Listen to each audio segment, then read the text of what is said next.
Welcome to part 3 of Let's Play Kharé, Cityport of Traps by Steve Jackson. At the end of the last part, I was about to read paragraph 165. Here we go. Night is approaching and you have no wish to spend it in the streets of Kharé. You stop a passing woman and ask the way to a nearby inn. Head onwards to the port, she tells you. There is an inn that way, but hurry, stranger, for night is approaching. You thank her for her help and continue. Eventually, you reach the Wayfarer's Rest and step inside. Turn to 110. Okay, here we are. Now, if you remember, this is one of the paragraphs where we can recognise flanker. So, I'll read it first, though. Okay. You enter the Wayfarer's Rest. It is a noisy, bustling place, and no one takes much notice as you enter. The innkeeper is behind the bar, trying to serve the numerous creatures all demanding their ale at the same time. The inn is evidently a local for the sailors of the port, as salty types and buxom wenches are laughing together and singing shanties around the tables.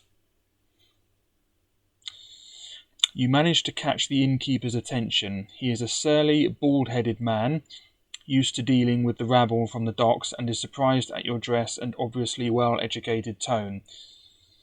"And what be your purpose in these 'ere parts?" he asks. You explain you would like a bed for the night, perhaps with some food, and ask the price. "A room up top will be 4 pieces of gold," he says, "and will feed you to the gills for another 4. If you wish to eat before you rest, turn to 331. If you just want to bed down and perhaps eat your own provisions, turn to 282. If you cannot afford to eat or stay, turn to 68. Okay. Again, great picture. Okay, so we are going to turn to paragraph 222 because we recognise flanker, so off we go.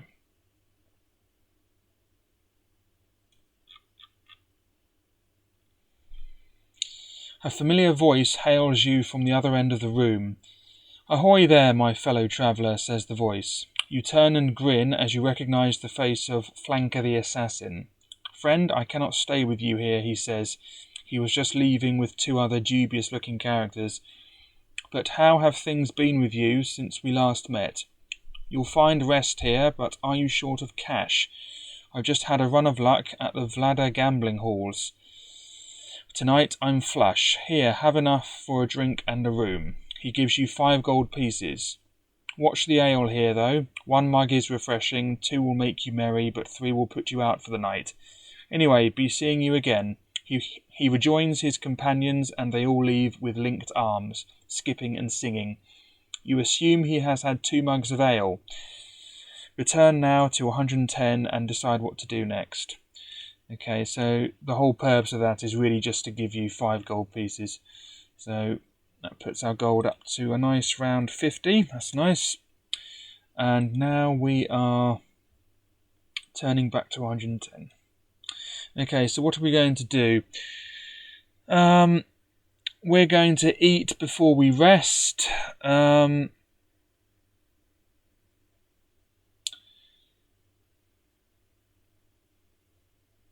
Yeah, so we're turning to 331.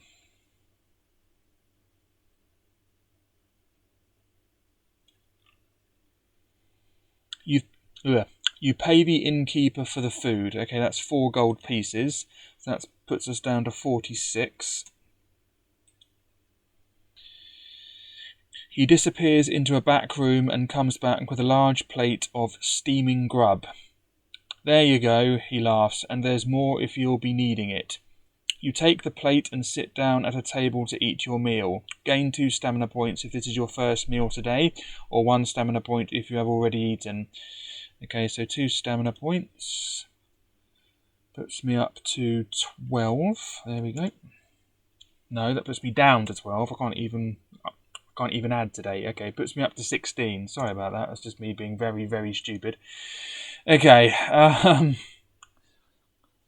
I'm so used to subtracting stamina points in battle that it's rare that I It's rare that I add on to. Anyway. As you are eating, a rough-looking sailor comes over and sits down with you.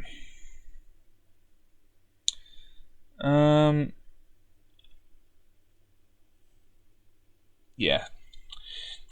He tries to make conversation, but you are more intent on eating. Then he offers to buy you a mug of ale, and you decide to accept.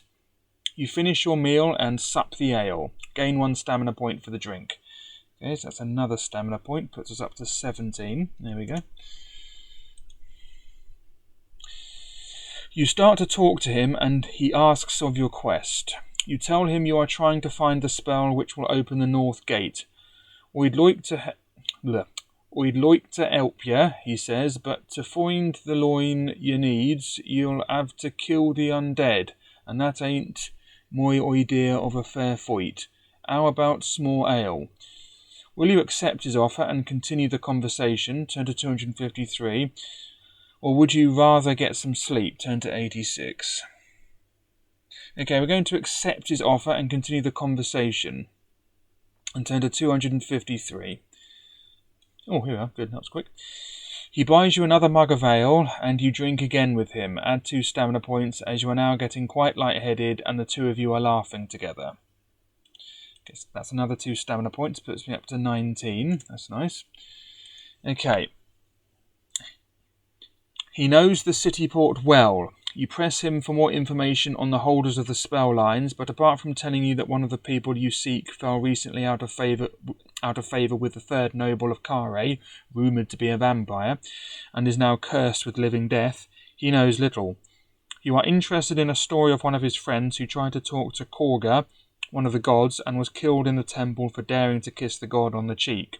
He tells you also of some of his adventures on the high seas. He offers another drink. Will you instead offer to buy him one, turn to 306, or tell him you must now be getting some sleep, turn to 86? Okay, we're going to tell him that we must be getting some sleep now, so we're turning to 86.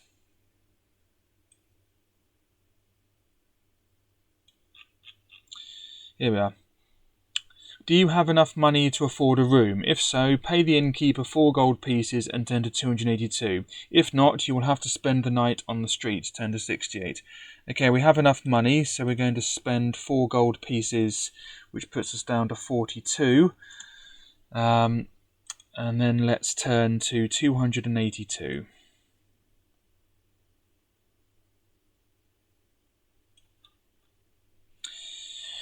You wander upstairs to your room. The room is dark and you have been given no candle, so you grope around for the bed and sit on it. You may, if you wish, eat provisions here, which will restore 2 stamina points if you have not eaten today, 1 stamina point if you have already eaten. You lie back on your mattress and fall asleep, turn to 227. Okay, we're not going to eat here, so we're turning to 227.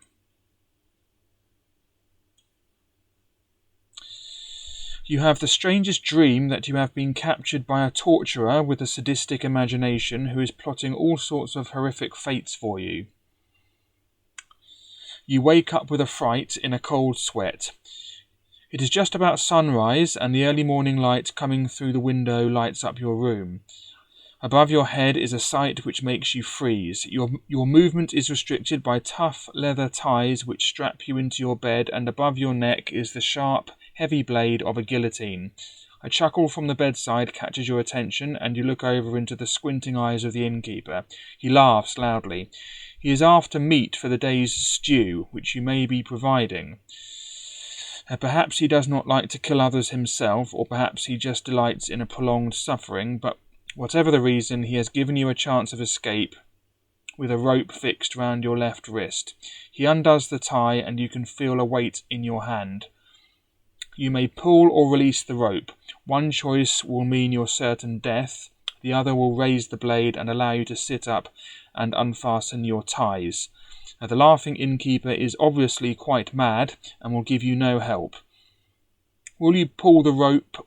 Will you pull the rope, turn to 211, or release it, turn to 15?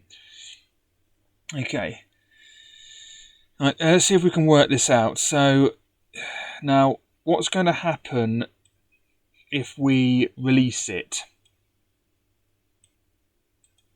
Okay, we are going to release it. Now, the idea here is you have to sort of follow the movement logically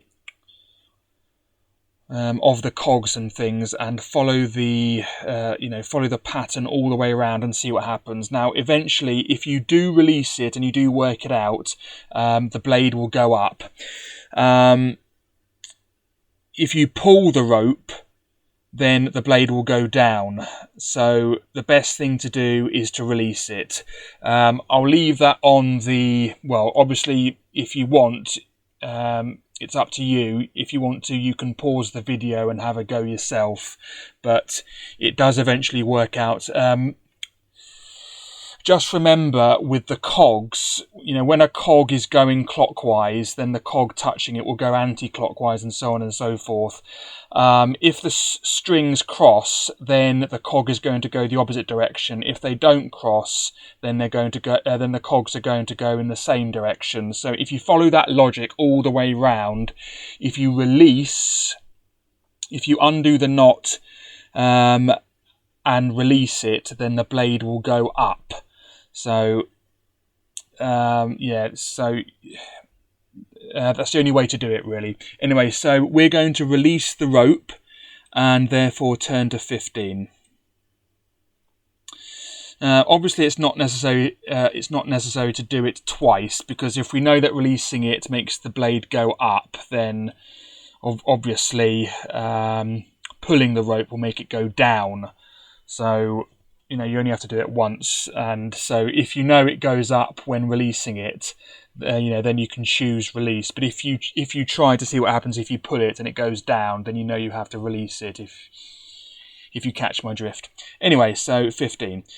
The guillotine blade rises, and you breathe a sigh of relief. The innkeeper curses and disappears downstairs, allowing you to release your bonds. You leave the inn smartly. Add 1 luck point for the correct choice. Turn to 267. You may add 2 stamina points for your night's sleep. Okay, so 2 stamina points and 1 luck point. Don't need the luck point, but I do need the stamina, so that's 21. Okay, so we're turning to 267 now.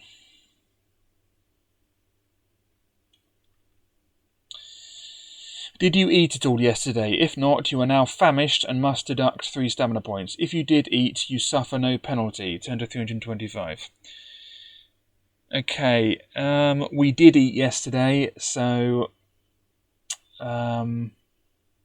so we don't need to suffer a penalty, and turn to 325. You leave the inn. In the morning light, you can see that it is set almost on the riverside and is a short distance from the harbour bridge, the only crossing of the Jabaji. You cross the great river. On the far bank there is a fork in the road. Will you turn left, turn to 132, or right, turn to 198? We are going to turn left and turn to 132.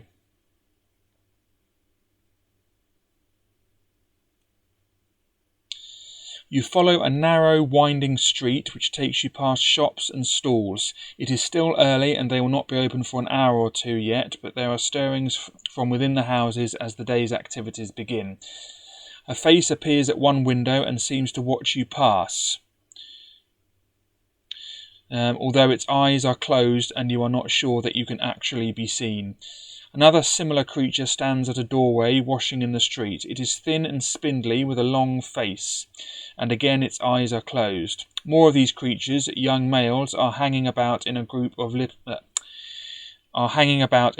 little further up. They are talking and kicking stones in the gutter. One of them sees you and speaks to the others.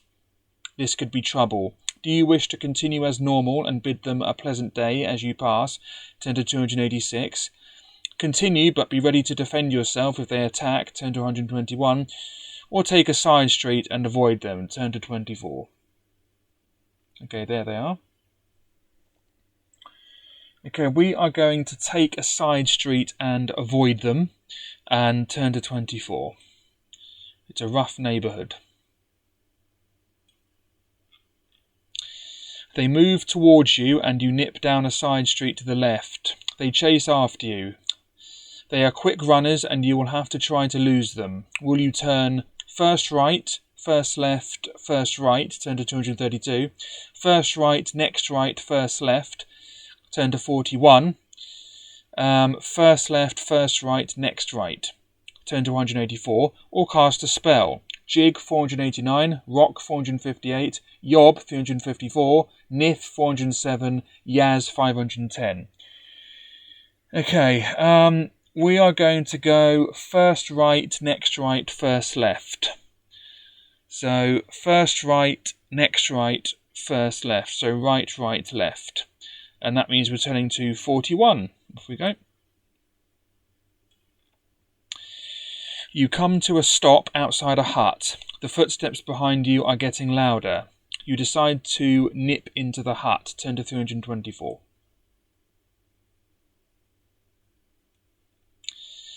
You enter the hut and your eyes widen. The room inside is covered from floor to ceiling in trinkets, some piled up on shelves, some hanging from the ceiling, others leaning against the wall. The hut is lined with weapons, pottery, jewellery, domestic objects, magical items, and so on.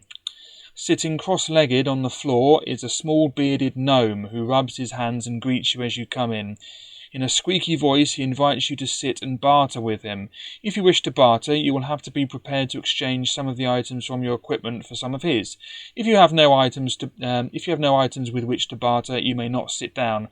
If you would like to see what he has to offer, turn to 264. If you cannot or will not barter, turn to 158. And there he is. We would like to see what he has to offer. So we're turning to 264.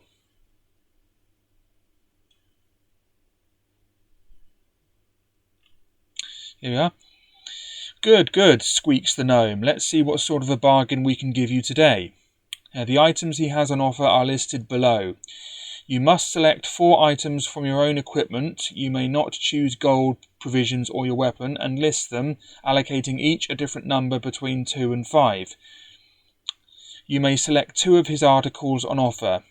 For each of your choices, roll 1 die. If you roll a 1, he is not interested in anything you are offering. He will instead accept any articles still left on your equipment list, i.e. one which you have not listed for barter. 2 to 5, he will take the article you have offered, which corresponds to this number as instructed above. 6, he wants 2 items in exchange for his 1. Roll again twice, ignoring 1s and 6s to see what he wants. Okay, if you wish to go for 2 of his articles, and on the second roll you roll the number of something you have just given him, you are lucky and he throws this second item in, without asking you for anything else in exchange. If you do not have enough equipment, or you do not wish to use all your own possessions, you may cast a spell. Doc 419, Mag 360, Gob 386, Dad 490, Zen 457. The following are available. You may choose 2. Bamboo Flute 304, Bag of Goblin Teeth 45, Lucky Talisman 20, Enchanted Compass 107, Large Backpack 166, Beeswax 200. The references next to each object are for turning to if you acquire it. When you have finished with the little gnome, turn to 158. Okay, we're going to cast a dud spell. And we're turning to 490.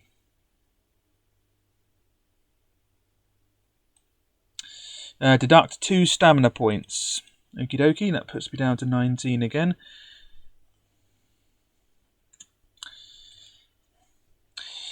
You drop your backpack on the ground and turn away from the gnome. Reaching inside it, you cast your spell and turn one of the articles you have inside your pack into an illusionary pile of treasure. You may choose which article you will use. If you have nothing, you may choose some provisions, or failing that, you will not be able to create any treasure. You hold out your offering, telling him you want to be able to choose 2 of his items for this treasure. He considers the deal and accepts. Return to 264 and choose your 2 artifacts. Okay, we're going to use the bone bracelet. So, where's that? seem to have lost it. Oh, there it is. Yeah, bone bracelet. So, yeah, so I'll just put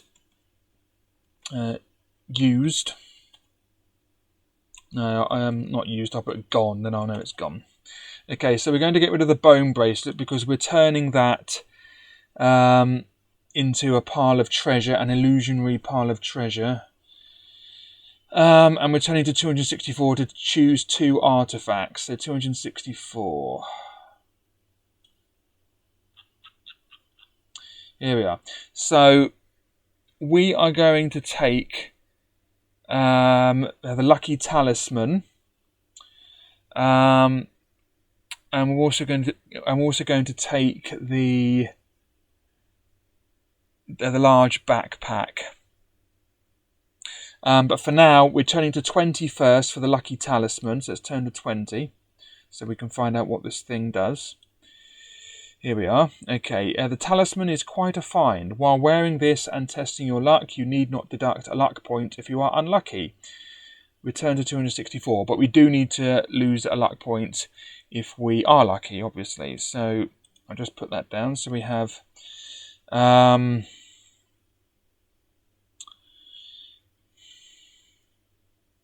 yeah, so we have 2 lucky talismans now. We deduct 1 from dice roll when we test our luck, which is quite handy. We also have another lucky talisman,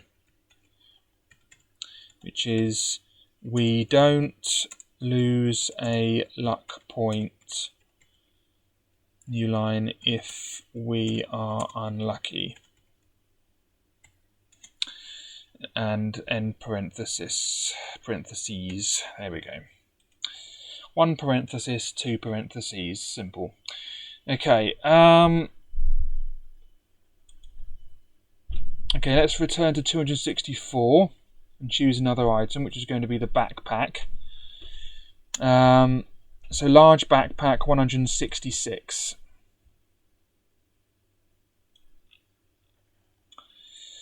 This backpack is bigger than the one you currently own, and you may replace yours with it. If you do so, the new one will hold more items, and if you are ever instructed if you wish to take this item with you, you must leave one behind. You may ignore this and take the new item without losing any of your old ones. Return to 264. Okay, so large backpack. And I'll put in parentheses, ignore instructions, not orders. Ignore instructions to leave an item behind if necessary. There we go. New line. For another. There we go, new line. Okay, so that is that. Let's return to 264.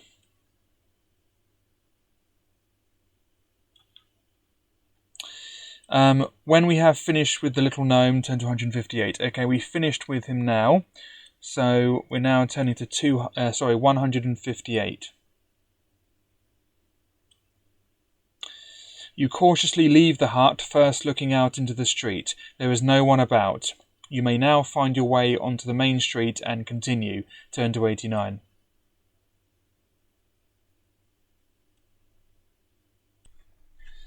Further along the road, you come to a fork where you may continue either to the right or the left. The left fork heads out of the city, while the right one leads down a short street towards a large building upon which a signpost reads, The Gambling Halls of Vlada. A great bronze statue stands in the fork, and at its feet is a pot which contains many gold pieces. From what you can make out, this must be one of the gods of Kharé, and this pot contains offerings from worshippers. Do you wish to continue out of the city along the left fork? Turn to 104. Take the right fork and visit the Gambling Halls of Vlada. Turn to 56. Or grab a handful of coins from the pot at the feet of the statue. Turn to 221. Okay, there's the statue. Okay, we're not going to take any coins, that would be really stupid. So we're going to take the right fork and visit the Gambling Halls of Vlada. And turn to 56.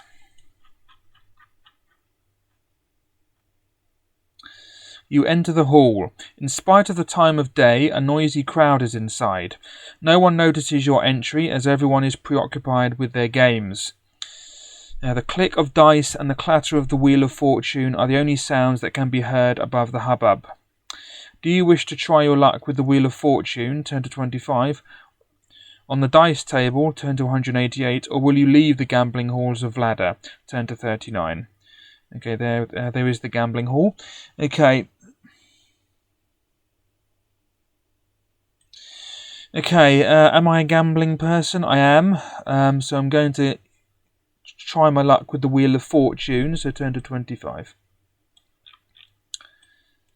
Now, the Wheel of Fortune will cost you 1 gold piece per spin. Now, to play this game, pay your gold piece. Remember this reference, so you may return afterwards, and close the book. On some pages of the book, next to the printed dice, details of winnings are given. Flick through the book and open it at random. If no winning message appears, you lose. If a winning message appears, you win that number of gold pieces, 5, 10 or 20. You may pay and play as often as you like until you win. When you win, you must leave the hall. Turn to 39. Okay, so we're going to play for 1 gold piece. So puts us down to 41 gold.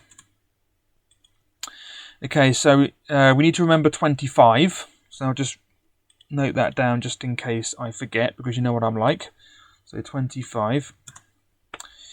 And then let's close the book. Best I can do is go to the top. So I'm just going to I'm going to move the scroll wheel and land it on somewhere random. No, we did not win. So let's try that again. Let's use another gold piece. Let's go down to 40. Okay, close the book and then try again. So I'll go over there now. No, I didn't win again. Never mind. Okay, I've had enough of the Wheel of Fortune. It's bleeding me dry, as they say. So, although I do hate that phrase because it's quite gory. Anyway, let's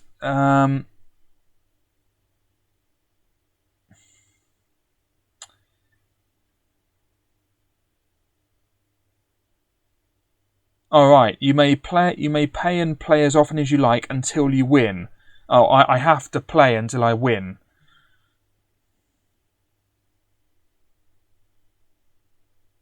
Okay, so I have no choice but to keep playing. So, blimey, wow. Okay, so nope, didn't win again. Let's try again.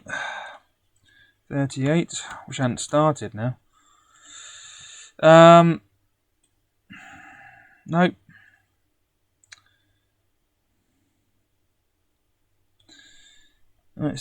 Let's have another go. Right, 37. Right. Nope. Nope. Where is the winning thing? Look at this. No chance of winning this. There it is, thankfully. Oh, look, I won 20 gold pieces. How lucky of me. Yeah, I'm a bit tired of this, so I'm going to stop doing it. I've won 20 gold pieces. Sorry for cheating, but you know what it's like. Anyway, put me up to 57.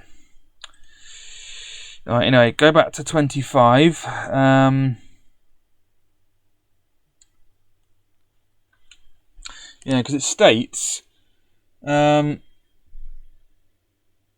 you may pay and play as often as you like until you win. When you win, you must leave the hall. Turn to 39. So that's that. Anyway, on the way out of the gambling halls, you pass a door marked Portal Room. If you wish to investigate, turn to 112. If you'd rather just leave, turn to 197. If you now have more gold than you came in... If you now have more gold... If you now have more gold than you came in with, you may add 2 luck points, which I don't need. Okay, so...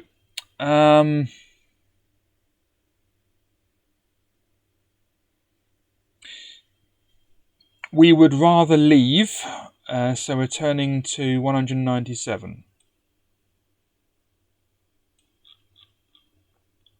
Outside, a street market is setting up. You may browse through the market stalls, turn to 226, or just follow the road on out from Kharé, turn to 83. Okay, we are going to browse the market stalls and turn to 226. Okay. Okay, one more paragraph and then I'm ending the video. Okay, food, weapons and trinkets are for sale in the market. You may buy provisions for your trip at a cost of 3 gold pieces per meal's worth. 2 weapons take your fancy. A bow with a quiver of silver-tipped arrows being offered at 5 gold pieces, and a fine double-edged broadsword costing 4 gold pieces. Thinking of your journey across the backlands, you are interested in a tinderbox for lighting fires, 2 gold pieces, and a bottle of snakebite antidote, 3 gold pieces. Buy any of these you wish or can afford, and turn to 162. Okay, okay, we're going to take 3 gold. We're going to take 3 provisions for 9 gold pieces. So 3 provisions for 9 gold pieces. That puts us down to 48 gold.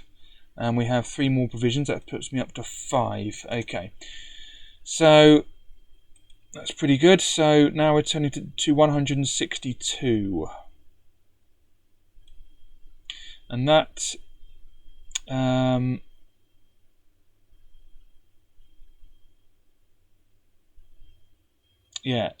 that is where I'm going to end the video. So thanks very much for watching, and goodbye.